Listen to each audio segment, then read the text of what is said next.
All right, folks, welcome back. It's 6th of September. It's about 6 p.m., just shy. I just came back out here to the grassy alfalfa field and finished cutting it. I wasn't able to get out here till about 1 o'clock. I did a couple hours worth, and I had to sneak back home for some other doings. Get the minimal evening feeding chores done, and I came back out here and now I am done. All right, we got a little bit to talk about here. I'm changing the game plan just a little bit. First and foremost, of course, what I call my primary alfalfa fields over there, that's all done. That got all baled yesterday.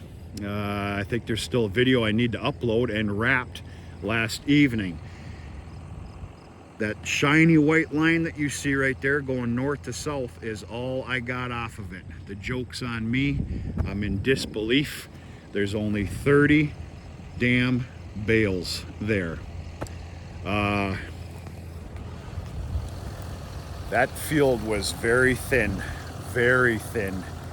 in a lot of places, but there's 30 damn good bales of premium feed there, third crop alfalfa. It is what it is. I'm lucky I have a crop. A lot of people don't. So I gotta watch my mouth. All right, let's talk about this. I'm doing something different. I changed my mind here.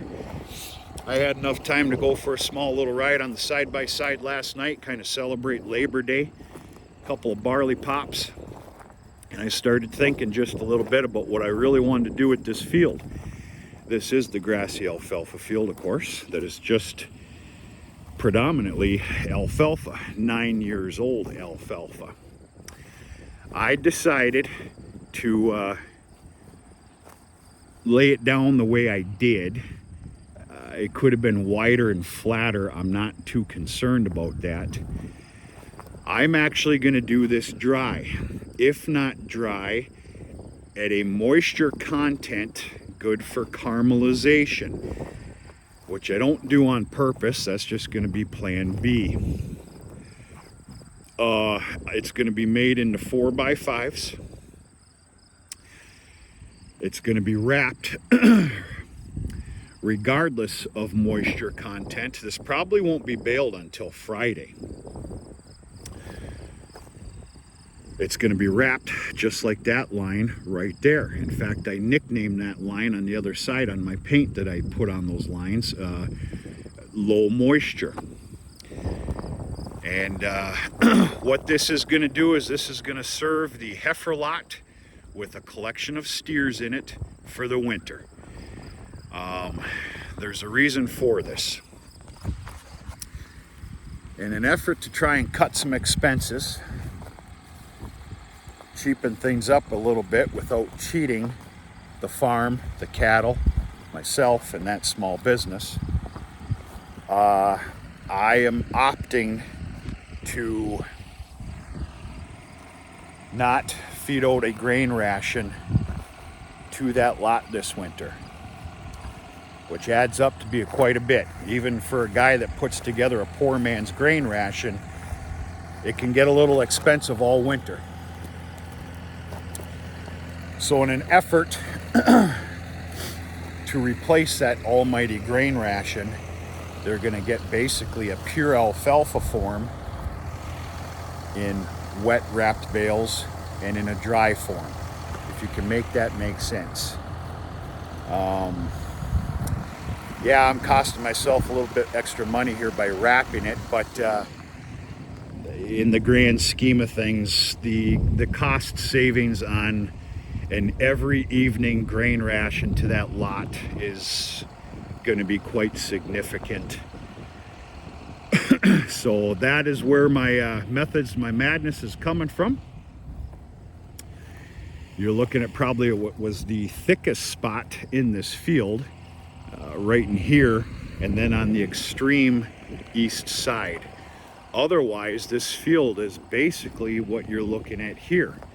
It's not fit for a calendar and real pretty, but it is nice to look at that I actually have a crop. I don't know how to explain that. Basically, I'm just going to be thankful for what I have here. and it's going to help. So this is all getting dry round baled. It is going to get wrapped regardless of moisture, whether it's just a little bit high or even if it's bone dry. Truth of the matter is, we're having an absolute July, September. Unbelievable. Even the morning dews barely exist right now. The next 3 days we've got 80s. In fact, one of the days is 86, for God's sakes. But this does have to be picked up Friday, which is no problem whatsoever, because we have a chance of rain Saturday, Sunday, and Monday. 40, 50s, and 60% chances every day. We'll see what happens. Therefore, I've decided I'm going to leave this field alone. I was going to tackle all this week. I'm going to leave this field alone here. Hopefully let it get some rain. Let it take on some more of these, what I'm going to call some heat index days. And hopefully we can't grow just another couple more ton out of here. This will definitely go for high moisture wrapped baleage.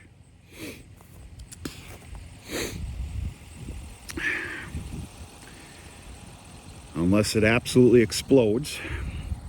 Now I have to look real hard to see any bloom here, and here's one right here. Unless it explodes, gets thick, we continue on with a July, September. Truth of the matter is, I don't know. We're going to play this by ear and see what happens, folks. Right now, this is scheduled to just be high moisture wrapped.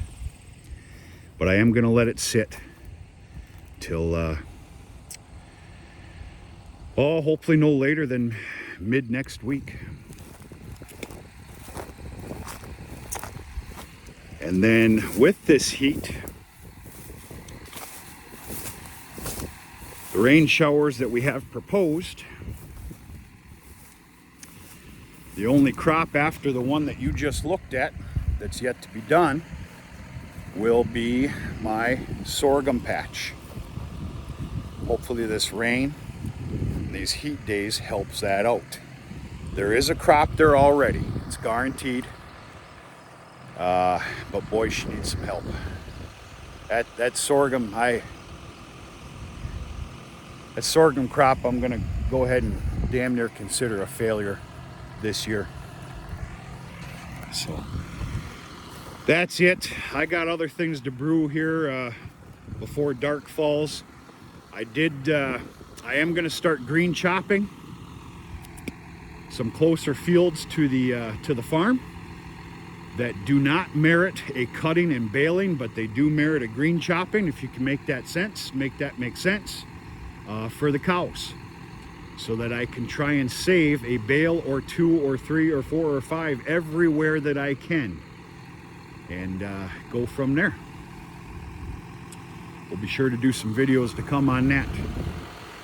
That's it. Failed you again on an action video.